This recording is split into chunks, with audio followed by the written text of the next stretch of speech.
안녕하세요. 오늘 제가 발표할 논문은 이스카의 2023년도에 발표된 ECSSD 하드웨어 데이터 레이아웃 코디자인드 인 스토리지 컴퓨팅 아키텍처 for extreme classification이라는 논문입니다. 발표 내용의 순서는 다음과 같습니다. 일단 이 논문에서 제안하는 인스토리지 컴퓨팅을 갖춘 SSD인 ECSSD가 가속하려고 하는 워크로드인 클래시피케이션 워크로드에 대해서 살펴본 다음 이를 빠르게 하는 방식인 어프록시메트 스크리닝과 인스토리지 컴퓨팅 그리고 이 방법들의 한계를 살펴볼 예정입니다. 그리고 ECSSD가 어떤 문제를 해결하기에 어떤 방식을 사용했는지 여기 주요 구성 요소가 세 가지 있는데 이걸 나눠 살펴보겠습니다. 그 다음으로 평가해서 구성 요소별 성능 향상의 기여분과 다른 컴퓨팅 아키텍처들과 성능 비교, 이후 관련 논문 소개, 결론, 그리고 마지막으로 이 논문의 장단점 순으로 발표하겠습니다. 먼저 이 논문의 연구 주제 배경을 알아보도록 하겠습니다. 클래시피케이션 레이어는 인풋에 대해서 가장 관련성이 높은 레벨을 출력하는 그 시뮬레이티 웨이트 같은 값이 가장 높게 나오는 레벨을 찾아서 출력하는 작업을 하는데 이미지 레코그니션 NLP 같은 데서 예측 결과가 출력되기 전에 마지막 단계로 일부 애플리케이션에서는 전체 수행 시간의 30에서 60%까지 차지하고 카테고리 사이즈가 클 경우에는 파라미터 값만 수백 기가에 이르기 때문에 일반적인 D램이나 V램에서는 충분하지 않은 크기라 스토리지를 활용하는데 데이터 무브먼트를 줄이기 위해 인스토리지 컴퓨팅을 활용하는 걸 생각해 볼 수 있습니다. 인스토리지 컴퓨팅은 SSD 내부의 채널 밴드위스가 외부의 호스트와 연결하는 PCI 밴드위스보다 훨씬 크기 때문에 내부에 있는 인베디드 프로세서와 D램으로 이 높은 밴드위스를 활용하고 해서 연산을 빠르게 하고 그 결과만 호스트로 전송하거나 불필요한 데이터를 전송해서 제외해서 같은 PCI 컨트롤 호스트 밴드위스에 더 많은 정보를 보내는 것을 목표로 합니다. 하지만 SSD에 넣을 수 있는 회로 크기가 제한이 되어 있습니다. 앞으로 설명할 어프록시메트 스크리닝이라는 클래시피케이션 워크로드에서 연산을 줄인 알고리즘을 인터널 밴드위스를 활용할 수 있도록 구현하려 할 경우 회로 면적이 많이 필요한데 좁은 영역 안에 들어가는 컴퓨테이션의 어빌리티를 높여야 합니다. 오른쪽 그림을 보면 일반적인 인스토리지 컴퓨팅 베이스라인 아키텍처로는 제한된 영역 안에 들어가는 연산 능력이 그렇게 높지 않기 때문에 SSD의 내부 밴드위스를 잘 활용할 수가 없습니다. 그래서 이 논문에서 제안하는 ECSS는 그림에서 화살표처럼 연산 능력을 좁은 영역 안에서 높여서 SSD 내부의 밴드위스를 잘 활용하는 인스토리지 컴퓨팅을 구현하려고 합니다. 이제 어프록시메트 스크리닝에 대해서 설명하겠습니다. 어프록시메트 스크리닝은 오른쪽 아래 그림처럼 중요한 피처 인풋과 웨이트에서도 D개보다 작은 K개로 중요한 부분만 남겨놓고 이들에 대한 연산을 빠르게 수행한 다음에 실제 풀 피처와 웨이트 벡터에서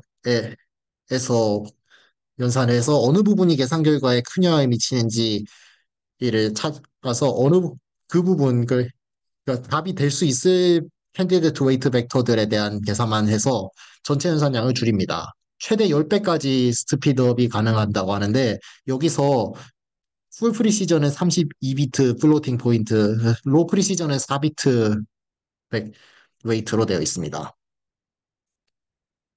이것이 전체 연산을 줄이는 데는 효과적이지만 인스토리지 컴퓨팅에서 데이터 액세스 패턴을 최적화하는 데는 또 다른 문제를 발생시킵니다.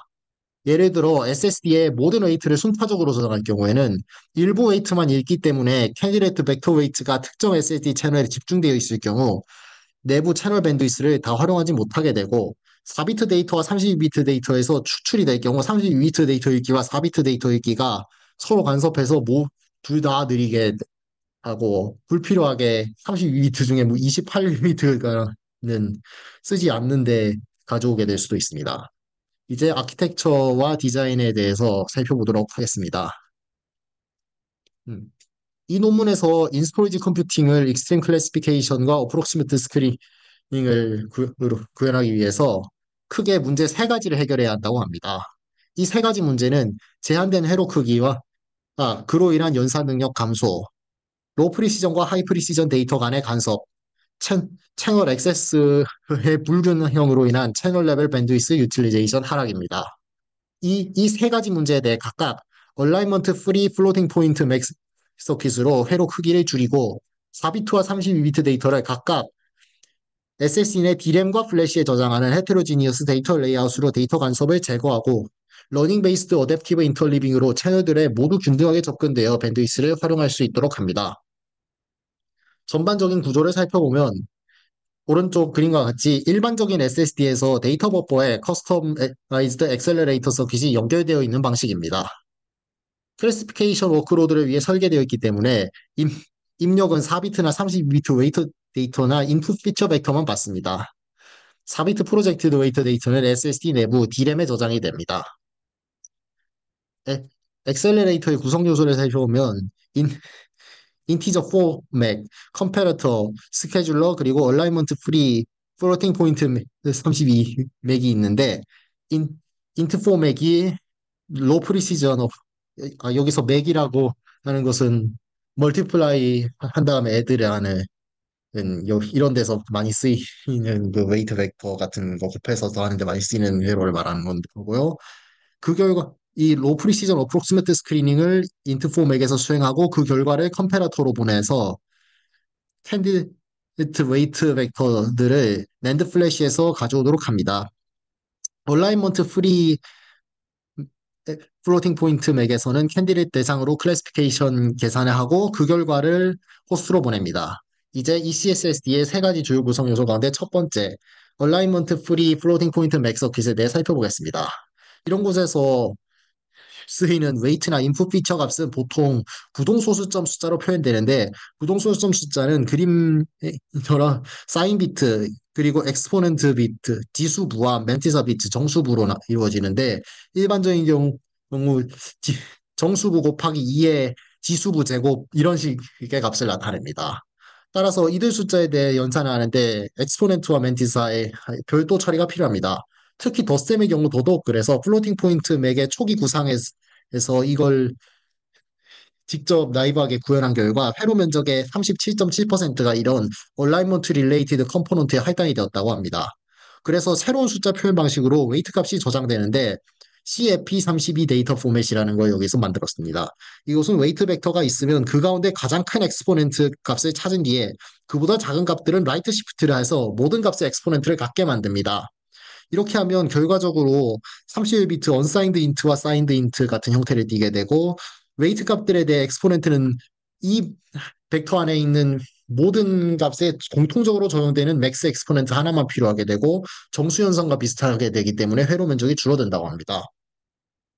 인풋 피처에서 얼라이먼트는 호스트 CPU가 하도록 하는데 인풋 피처 값은 보통 호스트 CPU나 GPU에서 수행한 이전 레이어의 출력이고 회로 면적이 작은 엑셀레이터에서 구현하기는 어렵지만 호스트에서는 이미 충분히 빨리 할 수 있기 때문입니다. 이렇게 얼라이먼트를 해서 라이트 시프트를 하면 일부 빛이 떨어져 나가 정확성이 떨어질 수 있는다고 생각하는데 이 부분은 모델을 만들 때 보통 웨이트 노멀리제이션이 되어 있고 밸큘 로컬리티가 있기 때문에 한 벡터 안에 있는 웨이트 값의 크기가 크게 차이나지 않아 95% 이상의 데이터는 한 비트도 정보가 손실되지 않으며 가장 작은 값조차도 대부분의 정수 비트가 유지된다고 합니다. 두 번째 주요 요소인 헤테로지니어스 데이터 레이아웃은 4비트 데이터와 32비트 데이터를 모든 엔드 플래시에 저장하면 이들 간의 접근 간섭이 일어나 레이턴시를 높일 수 있기 때문에 4비트 웨이트를 내부 D램으로 이동해서 채널 밴드위스를 활용할 수 있도록 하는 것입니다. 마지막으로 러닝 베이스드 어댑티브 인터리빙은 성능 향상에서 가장 중요한 요소이고 논문에서도 별도의 상위 문단을 팔다에서 다루고 있습니다. 지금 보는 것과 같은 벡터 변사는 타일 바이 타일로 수행이 되기 때문에 웨이트를 순차적으로 저장을 하게 되면 한두 개 채널에서 웨이트를 가져오는 동안 나머지 채널은 대부분 쉬게 됩니다. 따라서 인터리빙을 해서 한 채널에 몇 개 웨이트 벡터를 저장한 뒤에 다음 채널에 넣기 시작하고 그 개수만큼 차면 또 다음 채널에 넣는 식으로 반복하는 한 몇 개씩만 집어넣는 유니폼 인터리빙 방식을 생각할 수 있을 것입니다. 이렇게 하면 충분히 채널 워크로드 밸런싱이 될 것으로 생각하기 쉽지만 실제로 해보면 일부 채널에 있는 값들이 어프록시머트 스크리닝 결과 캔디데이트로 선택될 가능성이 훨씬 높기 때문에 채널 워크로드 밸런싱이 잘 되지 않는다고 합니다. 그래서 러닝 베이스드 어댑티브 인터리빙을 제한하는데 32비트 웨이트 벡터는 우선 절대값의 합으로 핫니스 추정치를 초기화를 한 다음에 헤드렛 벡터로 이후 트레이닝 셋에 대해서 돌리면서 선택되는 빈도에 따라서 이 핫니스 프레딕션을 파인 튜닝을 하고 이렇게 지속적으로 이 인터리빙을 하면서 모든 채널에 일정한 핫니스의 웨이트들이 균등하게 배분이 돼서 어, 채널 밴드위스가 모두 다 쓰일 수 있도록 합니다. 이어서 ECSD의 성능에 어떤 구성 요소가 얼마나 기여하는지 그리고 다른 인스토리지 컴퓨팅 아키텍처나 CPU 구형과 얼마나 차이가 나는지 평가 결과를 확인해 보겠습니다. 평가 환경을 살펴보겠습니다. 어프록시머트 스크리닝은 파이토치로 구현하였으며 프로젝션 스케일 오브 히든 디멘션 값이 0.25라고 하는데 이건 4비트 프로젝티드 웨이트의 디멘션은 원래 웨이트 벡터 디멘션의 25%로 압축이 된다는 의미입니다. 예, 예를 들어 그 원래 벡터, 웨이트 벡터가 디멘션이 1024개면 256개로 4비트의 디멘션으로 압축이 돼서 그 4비트 웨이트가 새로 생성이 될 겁니다. 가속기 하드웨어는 RTL로 구현 후 28나노미터 공정 디자인 컴파일러로 합성을 했는데 그 회로 합성된 결과 면적은 0.18제곱밀리미터, 소비 전력 52.93mW로 나왔는데 이것은 일반적인 SSD의 인베디드 프로세서보다 면적이 작으며 젠스토어 같은 스테이트 오브 더 아트 인스토리지 컴퓨팅 아키텍처와 비슷한 소비 전력이라고 합니다. 오, 이 구성 요소를 보면 약 3분의 2 정도가 플로팅 포인트 맥, 3분의 1 정도가 인트4 맥이고 컴파레터나 스케줄러 같은 구성 요소는 거의 무시할 만한 크기로 볼 수 있습니다. MQ, MQSIM 시뮬레이터로 성능을 측정했는데 환경 설정의 변수는 이렇게 되어 있습니다. 플래시 캐패시티가 4TB고 내부 D램 크기가 16기가 여기 안에 엑셀레이터가 있고 플래시 채널은 8개 플래시 채널 각각의 밴드위스는 1기가바이트 per sec고 D램 밴드위스는 12.8기가 per sec 인트 포맷과 얼라이먼트 프리 플로팅 포인트 맥의 픽 퍼포먼스는 200기가 오퍼레이션스 per sec 50기가 플롭스 이렇게 되어 있습니다. 이후 나오는 결과는 특별히 벤치마크 이름이 없는 그래프 같은 경우 여기 나와 있는 7개 벤치마크의 평균입니다. 리얼라이프 데이터셋과 신테사이즈 데이터셋을 모두 사용하는데 데이터셋이 이름이 S로 시작하고 카테고리 사이즈가 매우 큰 벤치마크들은 신테사이즈드 데이터셋이고 나머지 위에 있는 상대적으로 작은 카테고리 사이즈가 비교적 작은 4개는 리얼라이프 데이터셋 벤치마크입니다. 우선 베이스라인 임플리멘테이션인 시퀀셜 스토어링 플로팅 포인트 서킷 without host agreement 얼라이먼트 그래서 그냥 앞에서 말한 초기의 나이브한 구현이고요. 이렇게 했을 때는 이 맨 왼쪽 바와 같이 채널 밴드위스 유틸리제이션이 이게 이 10% 미만으로 매우 낮고 프로세싱 타임이 상당히 아주 최종적으로 나오는 결과에 비해서 10배 이상으로 나옵니다. 그러다가 유니폼 인터리빙으로 바꿀 때 그러면서 채널 어웨어 스토리지 레이아웃이 시퀀셜에서 유니폼으로 바뀔 때 수행 시간이 크게 단축되고 얼라이먼트 프리 플로팅 포인트 맥을 쓰니까 플로팅 포인트 컴퓨테이션 시간이 사실상 0으로 줄어들고 또 D램에 로 프리시전 데이터를 저장하니까 로 프리시전 인트 4 메모리 액세스 시간도 없, 사실상 없어져서 웨이트 메모리 액세스 타임만이 남고 여기서 또 러닝 베이스드 어댑티브로 레이아웃을 바꾸니까 거의 채널 밴드위스 레이아웃이 100%에 가까워지고 또 프로세싱 타임이 크게 줄어들었습니다. 그리고 얼라이먼트 프리 플로팅 포인트 맥은 초기의 나이브 임플리멘테이션은 물론 SK 하이닉스에서 만든 옵티마이즈드 서킷보다도 더 작은 면적과 낮은 전력 소모량을 보였으며 특히 어프록시메트 스크리닝에서 캔디데이트 웨이트의 비중이 작을 때 헤테로지니어스 레이아웃의 스피드업이 커스나 상당히 높게 그 캐디넷 웨이트의 비중을 20%로 설정을 해도 20% 이상의 스피드업이 있었습니다. 여기 오른쪽 아래 그래프에서 데이터 트랜스퍼 타임이 뭐 호모지니어스 레이아웃 같이 SSD에 저장할 플래시에 저장할 때 오히려 캔디데이트가 늘어나면서 줄어든다고 생각하시는데 이거는 그게 그런 게 아니라 상대적인 스피드업이기 때문에 줄어드는 것처럼 보이게 된 것입니다. 그리고 유니폼 인터리빙을 하면 채널 액세스가 충분히 유니폼 액세스 하지 않다는 것을 실제로 이 실험 결과 보여준 게 왼쪽 그래프고요. 러닝 베이스드 어댑티브 인터리빙을 할 때 비로소 균등한 액세스 패턴을 보이게 된 거. 이 부분을 바꾸었을 때 평균적으로 러닝 베이스 어댑티브 인터리빙은 시퀀셜 스토어링 대비는 7.57배, 유니폼 인터리빙 대비 1.43배 성능이 향상되었다고 합니다. 다른 인도는 리어 스토리지 컴퓨팅이나 CPU 베이스라인들과의 비교인데요. 그 다음으로 빨랐던 스마트 SSD HAP에 비해서도 3.24배, 어프록시머트 스크리닝이 없는 CPU 온리 베이스라인에 비해서는 50배 가까운 엔투엔드 스피드업이 있었다고 합니다. 특히 카테고리 사이즈가 늘어나면서 성능 향상폭이 예, 더더욱 커지는 것을 볼 수 있습니다. 이 논문에서 다루는 것과 주제와 관련된 연구로는 마이크로 21년도에 발표된 ENMC와 동년 페스트에 발표된 베히모스가 있습니다. ENMC는 리어 메모리 아키텍처로 같은 익스트림 클래시피케이션 워크로드를 가속하는 데 초점을 맞추고 있습니다.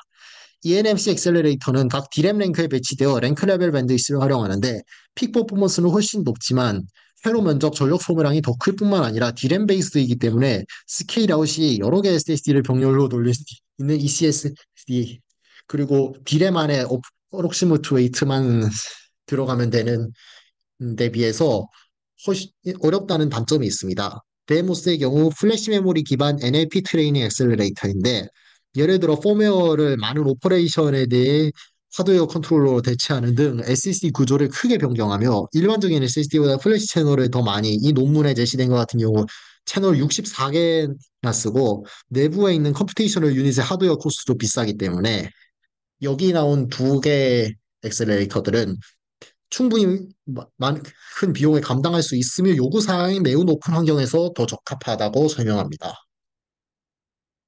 결론적으로 ECSSD는 인스토리지 컴퓨팅 아키텍처로 익스트림 클래시피케이션의 엑셀러레이터로 활용되는데 하드웨어와 데이터 레이아웃을 코디자인해서 데이, 데이터의 저장 방식이랑 하드웨어 서킷을 별도 다 새로 만들어서 데이터 트랜스포 내부 채널 밴드위스를 활용하고 외부 인터페이스는 느리기 때문에 여기서의 데이터 전송을 최소화해서 하기 위해서 ECSSD는 세 가지 주요한 문제로 여기서 문제를 나눈 다음에 각각에 대해서 해보, 해결 방안을 제시합니다. 그 결과 그 다음으로 성능이 높았던 베이스 다른 베이스라인 아키텍처에 비해서